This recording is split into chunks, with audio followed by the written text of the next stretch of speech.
Hey, this is John with Chugach National Forest Avalanche Center. We're up here on Ravens Ridge, which is right across from Manitoba in the Summit Lake area. And we came up here because there was an observation of some long 30-foot shooting cracks in the last few days. And so we're at about 2,400 feet on a north aspect, and we found the massive layer of surface hoar here. You can see it right across the pit, super intact. The surface hoar grains are like 1 to 2 inches and very consistent. We've got very unstable results in our tests, both in an extended column test and in a propagation solid test. So in this area where this weak layer is very well preserved, avalanches on really low angle slopes are pretty likely. It's very easy to trigger something that you wouldn't even necessarily think is avalanche terrain, but it's just barely steep enough, a little opening in the forest, and you could trigger an avalanche on this.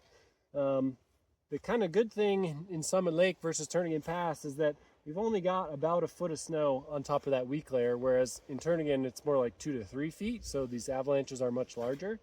And in general, the weak layer distribution for the surface hoar seems to be a little more spotty in Summit Lake.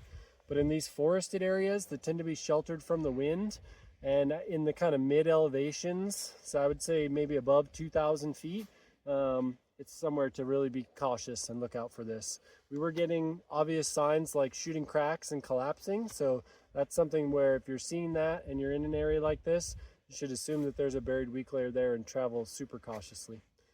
Get more information, check out chugachavalanche.org.